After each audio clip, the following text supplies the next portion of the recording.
ini kan kita meminta perlindungan hutan alam stop deforestasi udah 30-an tahun nih. Iya. Saatnya sebenarnya pemerintah, udahlah, tetapkan aja mana semua hutan yang nggak boleh ditebang lagi. Iya. Jadi sehingga nggak boleh dideforestasi. Atau ini malah kelicikan luar dua kali licik nih. Iya. Satu menyebut bahwa biomasa itu jawaban. Yang kedua mereka mengembangkan bisnisnya dengan biomasa tanpa mengurangi bisnisnya di batu bara. Jadi mereka ini kelicikan ganda nih.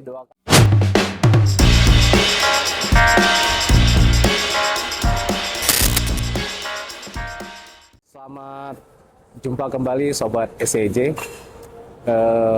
Kali ini kita lanjut. Sebenarnya ini kita punya program podcast lesehan, tapi kali ini suasananya agak berbeda. Masih di venue COP30 Belém, Brazil. Kali ini kita bukan di pavilion Indonesia, tapi kita di salah satu pojok ya Bang ya, di gastronomi. Ya. Ini sudah masuk area green zone. Enggak, ini masih blue zone. Masih blue zone. Masih area terbatas. Tapi ini tempat area banyak food court di sini, tempat bersantai dan tentu saja bisa memandang langit. Kalau di area blue zone di dalam kita nyaris Hanya dalam berkeliarannya dalam di tenda dalam. besar. Nah, oke. Di samping saya sudah ada salah satu narasumber, kalau saya bilang ini adalah senior gitu ya. Senior yang selama ini mengawal advokasi di isu-isu perhutanan dan beliau merupakan Direktur Yayasan Auriga Nusantara, Bang Timber Manurung. Gimana Bang? Selamat malam. Selamat malam waktu Belém ya? Malam waktu Beleng. Bahas disebutnya Beleng. Belém ya, bukan Belém Bukan ya? Belem. Belém. Nah, Bang Timber sudah hari keberapa berada di Belém? Saya di sini sudah masuk minggu kedua. Ini kan ada banyak sekali selain delegasi Republik Indonesia, tentunya teman-teman masyarakat sipil juga banyak di COP30 ini hadir secara langsung gitu ya.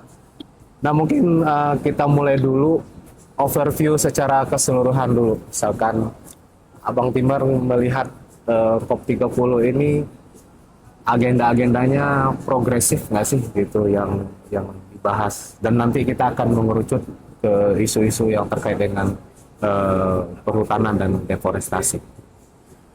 Saya sih kalau melihat agendanya, jujur tidak melihat progresivitas ya. Dari dulu kan orang udah yang ngikutin COP iklim Ya. itu udah merasa betul bahwa ini lambat sekali progresnya gitu. Dari Paris Agreement sampai sekarang dan seterusnya gitu ya. Nah tapi COP ini menjadi berbeda, ada dua ini sebenarnya. Ya. Menjadi berbeda karena satu, Brasil yang menjadi tuan rumahnya dan dunia respect kepada Presiden Lula. Ya. Dan Ibu Menteri Marina da Silva, Ya. Menteri Lingkungannya. Jadi dan mereka juga punya Menteri Masyarakat Adat. Betul. Jadi mereka punya satu Sonya. Bu Sonya ya. Punya satu kementerian, bahkan khusus Kementerian Masyarakat Adat, dan yang diisi oleh perwakilan masyarakat adat. Jadi bukan diisi oleh elit-elit politik atau parpol. Nah, orang masih punya catatan pada reputasi Lula ketika Brasil menoreh prestasi luar biasa, mengurangi secara signifikan deforestasi di Brasil, termasuk dan terutama di Amazon. Ya. Sesuatu yang saat itu begitu berganti oleh presidennya, apalagi kemudian terakhir Bolsonaro, wah itu Brasil deforestasinya melonjak lagi. Melonjak lagi, oke. Nah, itu satu yang pertama. Ada ketokohan di kepresidenan dan pemerintahan Brasil yang juga Marina da Silva juga sangat dihormati di dunia pelestarian sumber daya alam. Ya. Itu yang pertama. Yang kedua, tempatnya sendiri menjadi menarik. Ya. Tempatnya ini di mulutnya Amazon. Ini bisa dianggap di ibu kotanya Amazon yang ada di 9 negara gitu ya. Betul. Jadi kota Beleng ini adalah kota tua. Dulu di sini pusat perdagangan karet dunia. Yang pernah ke sini beberapa tahun lalu masih melihat bagaimana kotanya masih udah mulai turun. Nah, sekarang dengan COP ini kelihatan ekonominya kembali bergairah. Tapi juga adalah ini COP yang di hutan gitu ya. Jadi tidak mengenai hutan, tapi COP-nya yang di hutan Amazon. Betul. Jadi ada di tempat yang sangat menjadi salah satu jantung perdebatan dan diskusi dan perhatian dunia gitu. Sehingga dia sangat kuat sebagai simbol gitu ya. Iya. Simbol dan COP-nya harusnya ini kan karena di Amazon ya harusnya COP-nya masyarakat adat gitu ya. Iya. Dan kita lihat misalnya tadi malam pemerintah Brazil kan mengakui 20 daerah teritori masyarakat adat baru gitu. Jadi memang mereka sangat progresif. Itu harus diakui sih menurut saya. Betul, dan ya sejumlah proposal-proposal yang mereka usung pun juga tampaknya juga tampak ada upaya untuk mengusung narasi-narasi yang juga progresif gitu kan. Yes. Cuman memang ada sisi lain, di situasi geopolitik global tidak sedang baik-baik saja. Ada Donald Trump di Amerika yang bahkan Amerika Serikat nggak ada di COP ini gitu ya. Kebangkitan sayap kanan di Eropa dan seterusnya. Jadi itu juga misalnya kita lihat misalnya EUDR yang bertele-tele juga buntut dari geopolitik itu. Jadi memang orang punya harapan pada COP ini. Tapi kembali ke pertanyaan awal, orang-orang yang ngikutin COP udah memang nggak terlalu menaruh harapan. Nah, maka kemudian gagasan Brasil mengajukan Tropical Forest Forever Facility, fasilitas untuk fasilitas bagi hutan tropis abadi gitu ya. Nah, itu bukan COP, tapi itu sampingan COP. Nah, orang justru melihat itu nih ke sini gitu. Betul, dan itu semacam skema alternatif yang mereka usung gitu ya, yang mereka usung untuk mendapat dukungan dari berbagai negara tentunya. Nah balik kita ke tentu saja di COP ini kan kita membahas banyak hal gitu ya Bang, proses-proses negosiasi yang berkaitan dengan bagaimana target NDC, pembiayaan. Tapi yang menarik ini saya juga mengikuti sesinya Bang Timer beberapa waktu lalu itu tentang bioenergi hutan. Nah ini tentang bioenergi hutan ini bagaimana kita melihat ini nih sebagai semacam bisa kita sandingkan dengan skema ataupun cara untuk mereduksi emisi untuk mengejar Paris, atau justru ini pisau bermata dua justru kalau ini terus menguat narasi soal penghapusan fosil fuel tadi, kalau misalnya mengarah ke etanol dan yang bioenergi dan segala macam itu. Ya, aku tidak melihat bahwa itu sebenarnya sesuatu yang bertentangan gitu ya. Jadi ketika orang mendorong keluar dari fossil fuel, lantas kemudian akibatnya adalah woody biomass kita nyebutnya, biomasa akan meningkat misalnya gitu. Enggak, itu sebenarnya narasi yang diusung. Itu adalah bagian dari disinformasi atau bahkan misinformasi yang dikembangkan. Karena yang jadi para pengkampanye atau pendorong energi terbarukan tidak pernah memasukkan woody biomass atau biomasa sebagai bagian dari energi terbarukan. Cuman seolah-olah karena dianggap bahwa nanti kan kayunya bisa kayu itu seolah-olah kan renewable tuh. Nah, itu dibawalah narasi bahwa ini adalah jawaban. Salah satu jawaban. Padahal bukan. Karena ada dua dari dalam konteks Indonesia ya. Satu, membakar kayu itu nggak ada bedanya, bahkan pada ada naskah apa namanya jurnal akademik yang menyebutkan bahwa emisi dari membakar kayu lebih buruk daripada emisi membakar batu bara. Jadi bakar kayu dengan bakar batu bara sama aja buruknya. Aja gitu ya. Jadi nggak lantas kemudian keluar dari batu bara atau fosil, misalnya oil dan gas, jawabannya biomasa, nggak itu sebenarnya gitu. Itu yang pertama. Yang kedua, dampaknya apalagi dalam konteks Indonesia. Lalu kemudian dari mana biomasanya? Ya. Ya bagi kita nggak ada pilihan, hutannya yang harus ditebang kalau itu diterusin gitu. Dan itu yang sedang terjadi di Indonesia saat ini. Dan itu yang sudah terjadi pada praktek co-firing itu kan, Bang? Yes, co-firingnya belum terlalu banyak jalan. Iya. Co-firing itu sendiri itu ancaman yang akan real 5 tahunan lagi. Iya. Sekarang ini karena woody biomass atau biomasa, wood pellet namanya, atau pellet kayu, itu hampir semuanya diekspor kok. Jadi wood pellet kita itu 99% diekspor ke 2 negara, Korea Selatan sama Jepang. Iya. Nah, ini yang sedang terjadi sekarang. Jadi, dan jangan salah John, boleh saya panggil nama gitu ya? Boleh Bang. Jangan salah John, adalah perusahaan-perusahaan yang mengembangkan biomasa ini, wood pellet ini, adalah perusahaan-perusahaan batu bara itu sendiri. Berarti greenwashing sebenarnya ini? Atau Bukan greenwashing ini malah kelicikan 2 kali licik nih. Iya. Satu menyebut bahwa biomasa itu jawaban.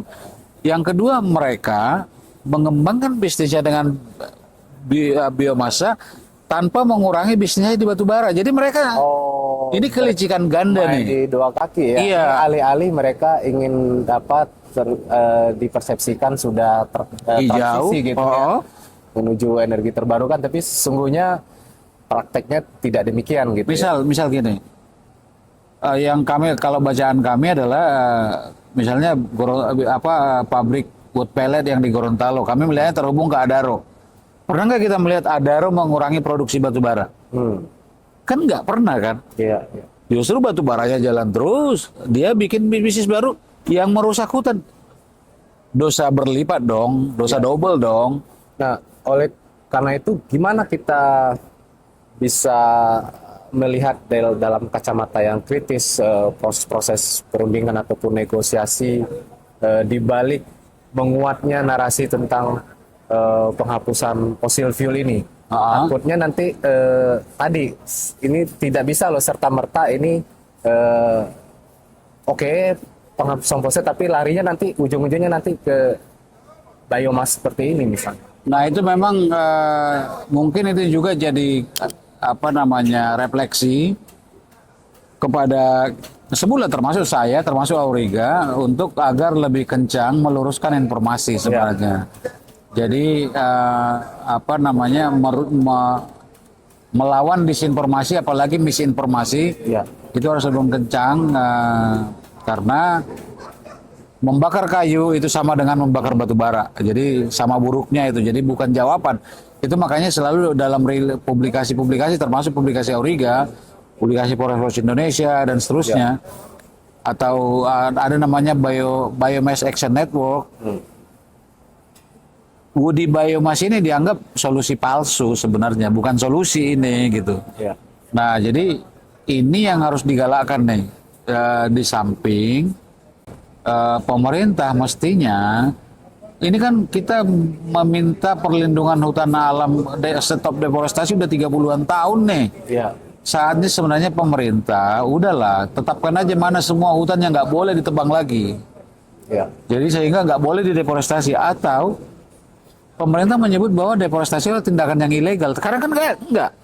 Jadi ada masalah di regulasi kita sebenarnya. Termasuk pollination. Pollination kan membuka ruang juga deforestasi. Ada toleransi deforestasinya.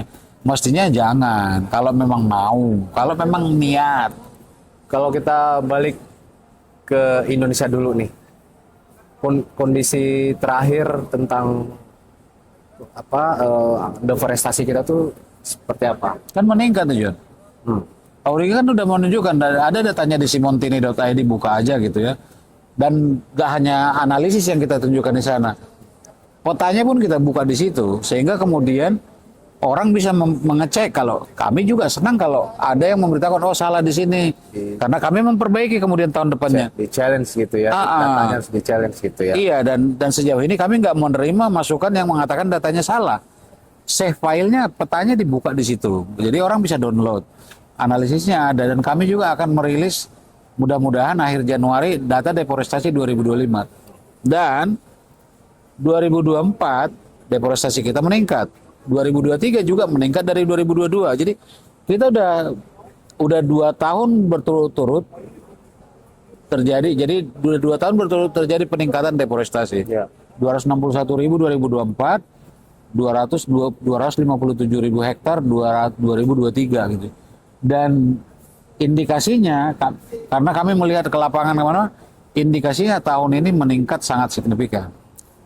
Kalau ini data dari apa namanya dari Auriga ataupun sejumlah inilah penelitian-penelitian dari non pemerintah. Pemerintah tentu boleh saja challenge dengan data mereka.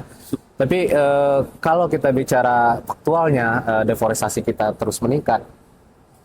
Perundingan ini sebenarnya COP ini sebenarnya apa persisnya gitu? Nah itu yang kalau kami di Auriga inginnya adalah jangan sampai kita seolah-olah di meja perundingan semua tampak baik-baik, tapi kita disesatkan ke meja perundingan, tapi di lapangan bulldosernya orang jalan terus. Iya. Misalnya ketika kita berunding ini, kita melihat misalnya di Bengkulu barusan Gakum menemukan satu ekskavator disembunyikan di daerah habitat gajah, hutan alam di Sebelat, dan itu bulldozer yang di daerah yang sudah jadi kebun sawit, hutan alam. Iya. Bagaimana bisa ada bulldozer di tengah hutan? Tujuannya apa bulldozer di tengah hutan gitu?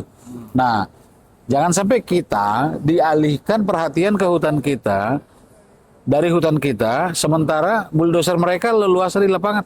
Kita tiba-tiba di belem ini atau di meja, gak hanya beleng, meja-meja perundingan gitu. Iya. Nah, jadi yang kami ingin sampaikan adalah mari membawa data lapangan ke meja perundingan, dan di lapangan praktek buruh kalau bisa di stop. Iya. Masih soal sustainability fuel tadi itu kan, bahkan di BLM ini juga muncul proposal BLM 4 kali 4 times pledge, BLM 4 times pledge ya on sustainable fuel. Kalau kita berkaca ke Brazil, memang Brazil sudah mapan dengan dengan etanol gitu, dan belakangan Indonesia kan juga sudah mulai mengarah ke sana. Ini kira-kira implikasinya apa Bang kalau bagi Indonesia? Yang perlu kita bedakan dengan, jadi Brazil itu meski secara politik dia belum stabil-stabil banget, apalagi tahun depan pemilihan di sini, jadi bisa jadi Lula kalah, bisa jadi juga Marina nggak jadi menteri lagi dan seterusnya.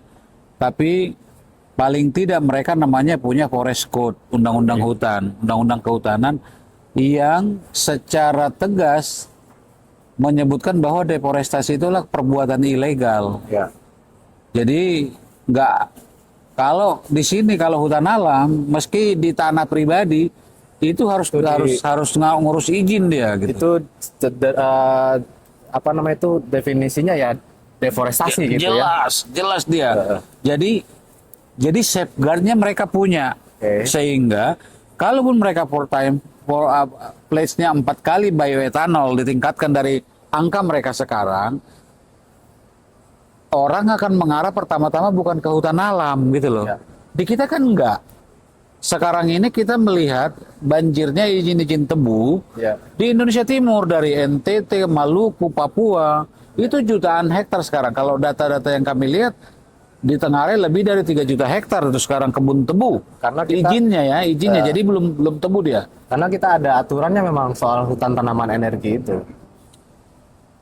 Hutan tanaman energi satu hal. Iya. Dan satu menyebutkan sebagai hutan tanaman energi itu hutan. Iya. Bisa dijelaskan. Secara definisi adalah asosiasi vegetasi. Ini ilmu kehutanan ya. Iya. Hutan adalah asosiasi vegetasi yang didominasi tumbuhan berkayu yang membentuk iklim mikro yang berbeda dengan di luarnya. Asosiasi tumbuhan. didominasi vegetasi berkayu, ada iklim mikro, ada 3 syarat ini. Ya. Sawit bukan hutan, karena dia nggak vegetasi berkayu. Ya. Tebu bukan hutan. Nah, sekarang ada istilah hutan tanaman. Hutan tanaman. Ketika dia cuman menjadi, misalnya HTI, 5 tahun kan ditebang dia, itu kan nggak sempat jadi hutan dia. Iklim mikro apa yang berbeda? Memang asosiasi vegetasi, tumbuhan berkayu, akasia, eukaliptus. Tapi kan karena ditebang terus nggak sempat membentuk iklim mikro yang berbeda dia. Nah, ini yang membuat dia nggak mestinya jangan disebut hutan. Hutan tanaman itu adalah hutan tanaman, ada hutan tanaman. Ya. Jadi saya tidak mengatakan di Indonesia hutan tanaman. Maka kemudian kami di Auriga dan atau Biomas menyebutnya kebun kayu. Karena ditebang kurang dari 10 tahun. Kita di Indonesia punya hutan tanaman. Di mana hutan tanaman? Jati perhutani itu hutan tanaman. Oke. Ditanam dia, jadi membentuk vegetasi berkayu dan ditanam. Tapi ditebang 30 tahun ke atas. Ya. Jadi sempat dia. Damar mungkin di Lampung, pinus di Toraja, pinus di Sumatera Utara, itu kan nggak ditebang deh, ditanam itu, hutan tanaman itu.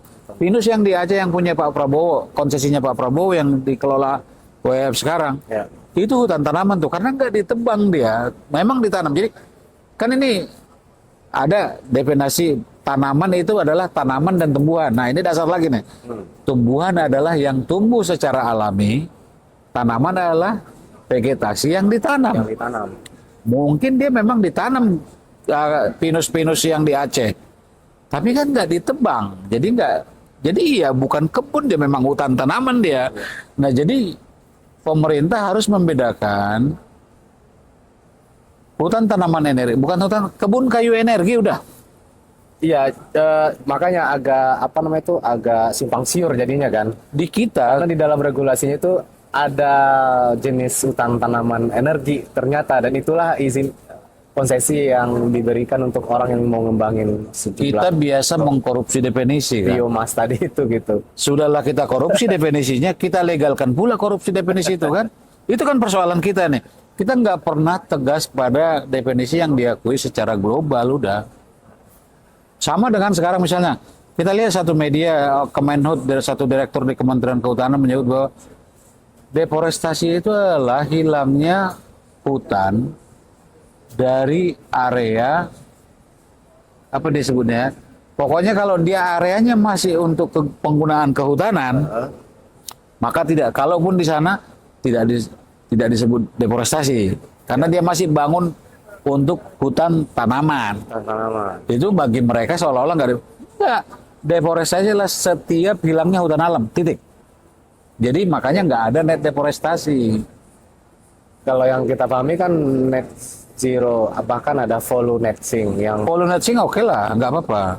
Karena polu keseimbangan gitu ya. polu kan forest and other land use netting. Jadi nanti titik di mana dia. Jadi kalau misalkan di sini hutan alamnya hilang, tapi reforestasinya di tempat lain itu bisa dianggap nggak bisa dong, nggak bisa. Itu kenapa juga kritik kepada itu yang selalu salah satu diminta kepada TFFF. ya, Jadi kalau misalnya namanya forest balance, ya, forest cover balance-nya, jadi tidak bisa juga. Jadi harusnya deforestasinya juga harus nol. Jadi deforestasi antroposentris ya. Ya. Deforestasi yang oleh manusia ya beda dong. Deforestasi karena longsor, deforestasi karena bencana alam, bisa jadi kan ada kan. Likuifaksi misalnya yang di Sulawesi Tengah dulu itu bisa jadi ada hutan yang hilang, yang nggak bisa kita salahkan itu kan. Nah itu udah alamiah gitu. Nah, tapi yang antroposentris deforestasi itu mestinya harus kita tiadakan. Kalau menurut kami ya, jadi deforestasi oleh manusia mestinya nol. Karena apa? Kita bisa bangun kok ekonominya. Nah, jadi bangun ekonomi tanpa deforestasi sesuatu yang mungkin. Nah, jadi tidak lantas berarti kalau oke lah. Nah itu takutnya kan. Indonesia hilang hutannya 500 hektar. Nanti kita bangun aja hutan 500 hektar. Jadi kan balance. Itu asli, itu kelicikan luar biasa itu. Karena apa? Satu, kami menyebutnya forest gain. Forest gain itu ada di Indonesia. Ya. Ada daerah-daerah yang memang kembali menghutan. baik dilakukan oleh manusia, baik secara alami. Forest gain satu hal, tapi tidak lantas forest gain, apalagi masih muda, menggantikan hutan alam yang udah Udah kritis udah gitu. cukup tua gitu ya. Jadi bukan forest balance yang harus dicari, dan harusnya hutannya diperluas, terutama dengan cara daerah-daerah yang deforestasi sekarang kembali dihutankan. Hutan dalam artian paling nggak secara struktur ya, bukan hutan alam, bisa agroforestry kan hutan juga secara hutan. struktur ya. Nah, jadi harusnya yang rusak-rusak diperbaikin, bekas-bekas tambangnya itu harusnya dihutankan, sambil hutan alam dilindungi semuanya gitu. Reklamasi ya harusnya. Iya. Nah, kalau tadi bicara TFF apa TFFF, Tropical Forest Facility. Forest Forever. Forever, ya. Sebenarnya Indonesia kalau memang skema itu tuh bagus gitu yang diusung oleh Brazil sebagai skema pembiayaan alternatif, Indonesia tuh visible nggak untuk masuk ke skema itu? Oh, sangat Eligible. mungkin. Saya mau sangat mungkin. Tapi agak hati-hati dengan sekarang ya, John, ya, Ya. karena deforestasi kita meningkat nih. Iya, Kan ada batasan 5% tuh. Jadi nggak boleh hilang. ya, Jadi kalau sebutlah kita angka kita sekarang 95-an juta hektar hutan kita. Maka harus deforestasi kita harusnya tidak boleh melebihi dari 475.000 hektar. ya. Sepanjang kita tidak melebihi deforestasinya di situ, maka kita akan dapat dananya 4 dolar per hektar itu. Sepanjangnya. Ya, Nah, kalau begitu lewat kita nggak eligible, jadi nggak dapat. ya. Tapi itu tadi yang saya bilang, jangan pula, oh ada kok 475 hektar. Kita hilangkan aja 474 hektar tiap tahun. Jangan, kan nggak bisa begitu gitu. Jadi jangan juga diakal-akalin. Gitu. Iya benar. Tapi kan yang apa istimewa dari proposal Brazil ini yang di FFF ini kan bisa diakses langsung kan sama masyarakat. Oh iya, 20% ya 20% minimal. bisa diakses langsung oleh masyarakat Minimal itu. dan masyarakat lokal gitu. Mm. Nah terakhir nih Bang Bimer, karena ini apa namanya happy-nya adalah apa Amazon gitu, tentu ada kemiripan dengan Indonesia ini kan adalah masyarakat adat. Oh, kita jauh di belakang mereka. Apa yang bisa best practice atau yang bisa kita adopsi dari cara Brazil apa mengakomodir, menghandle apa itu, representasi dari masyarakat adat? Ya, Ada banyak hal itu, John. Banyak hal yang perlu kita pelajari dari Brasil sini. Kalau karena saya di masyarakat sipil, ya, kematangan NGO di sini itu menurut saya itu perlu kita pelajarin tuh. ya, Banyak sekali NGO di sini dan matang gitu ya. Gontok-gontokannya nggak kerasa gitu. Ada tapi nggak kerasa. Dan mereka bisa kolaboratif. Satu, yang kedua kalau pertanyaannya mengenai masyarakat adat, satu di sini memang jadi ada perbedaan memang ya. Di kita itu hutan itu harus punya negara kan. ya, Di sini kan enggak. Jadi hutan di sini yang jadi punya negara adalah hutan yang nggak ada yang punya. Kalau udah ada yang punya di sana, masyarakat adat misalnya, itu hutan adat. oke, Jadi bukan, kalau di kita kan, oh semua harus negara yang punya, maka pemerintah ngasih izin, padahal orang ada di sana. Nah, ini perbedaan mendasar antara kita, jadi nggak pas juga terlalu disamakan gitu ya. betul. Sehingga mereka ada hutan adatnya, ada teritori adatnya, ada indigenous people territoriesnya, dan itu diakui betul di sini. Ya, Nah, itu satu itu. Yang kedua adalah bagaimana memang masyarakat adatnya benar-benar terorganisir. terorganisir. Oke. Jadi komunikasi di antara mereka ya, kolaborasi dengan masyarakat, dan nggak hanya masyarakat NGO ya, tapi juga dengan akademisi. Jadi lihat ini aktivis-aktivis di sini banyak doktor, banyak pokoknya scholars dia, dan universitas juga mendukung. Jadi kalau misalnya Johnny ikut di pertemuan-pertemuan yang ala masyarakat sipil itu, kadang kita ketemu di satu pertemuan ternyata profesor di satu universitas, dan itu membaur aja di sini gitu. Jadi kolaborasi lintasnya itu, dan memang spirit mereka menyadari betul bahwa masyarakat adat dan masyarakat lokal itulah yang benar-benar melindungi hutan. Gak hanya masyarakat adat ya, masyarakat lokal juga. Apalagi dalam konteks Indonesia, masyarakat lokal menjadi sangat sangat relevan. Tidak hanya masyarakat adat gitu. Nah, itu satu terorganisirnya. Yang kedua, yang kesekiannya adalah mereka memang hidupnya benar-benar mau secara ekonomi, mau secara pangan, sorry, benar-benar bergantung dari hutan. John, ini kita di restoran ya. Ya. Ini di food court tepatnya. Makanan-makanan di sini dan minuman itu bir, itu banyak dari hutan, dari buah-buahan hutan Amazon. Oke. Pijuka misalnya, itu dari hutan tuh.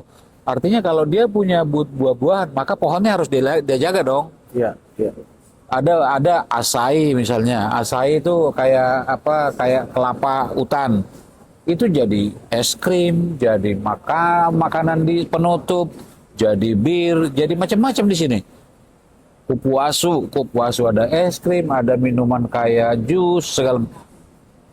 Dan Mereka bukan impor ya. bukan, mereka punya ratusan buah Amazon Oke. yang benar-benar jadi ekonomi dan ada di pasar, dan ini di restoran ya. Iya. Bukan kelas kaleng-kaleng ini tempat ini gitu ya.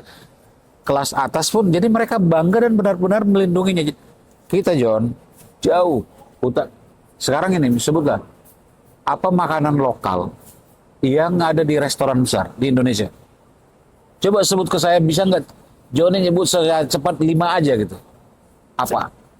Sagu juga termasuk jarang kali ya. Di mana lagi temukan sagu sekarang? Iya.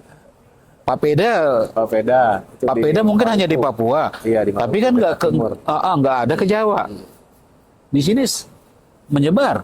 Artinya mereka lebih progresif, hilirisasi maksudnya tadi ya. Ini hilirisasi mereka juga jauh lebih progresif ya. Secara ke dapur mereka, Iya.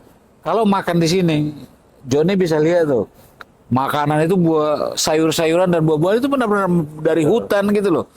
Kita makin ke sini kan buah-buah sayur kita aja, kalau nggak kubis ya sayur kacang panjang ya apa? Iya, ada diversifikasi pangan mereka juga bagus. Sehingga mereka memang denyut nadinya Ya. hutan itu gitu. Jadi pangannya iya, nggak hanya pangan, ekonomi juga iya, karena mereka ya jual acai ya jadi ini. Jadi itu yang menurutku kita perlu pelajari sehingga benar-benar melindungi hutan itu benar-benar juga menjadi bermanfaat secara ekonomi dan secara ketahanan pangan. Artinya kalau saya boleh nggak saya tepat nggak kalau saya ingin mengilustrasikan Amazon itu tuh bukan hanya sebatas hanya sekedar hutan, tapi dia adalah ekosistem gitu, ekosistem tadi bahwa civiliansnya juga punya ekosistem yang turut apa ya menjaga gitu kan, scholarnya juga memberi perhatian yang ada apa namanya ekosistem jenuh Amazon itu yang terus mereka jaga. Nah di waktu yang sama memang Amazon itu memang tidak ada untuk dicadangkan untuk sektor industri atau Nggak ada. atau investasi pemerintah katakanlah itu apakah ada pola katakanlah co-management dengan masyarakat adatnya atau apa? Karena gini, lagi-lagi ya. Jadi mereka nyebutnya, jadi kalau di sini sebutnya socio bioeconomy. Oke. Jadi ekonomi berbasis bioekologi lah gitu ya. Tapi juga sosial juga. Jadi menyatu lah ya kehidupan mereka dengan hutan baik secara sosial maupun secara ekonomi. Nah, itu yang disebut socio bioeconomy tadi. Nah, pertanyaan Joni tadi kan gini, Amazon kan luas banget nih. Luas banget. Amazon ada di 9 negara. Negara. Dan kebetulan Luasnya Brasil paling wilayah luas. paling luas gitu. Brazil paling luas, mereka menyebut legal Amazonian.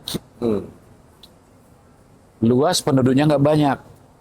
Jadi memang banyak daerah-daerah yang narkotrafficking, perdagangan senjata dari Rusia, nggak mampu mereka kelihatannya menjaga seluruhnya. Jadi memang sekarang lah garampo mereka nyebutnya, penambang emas liar.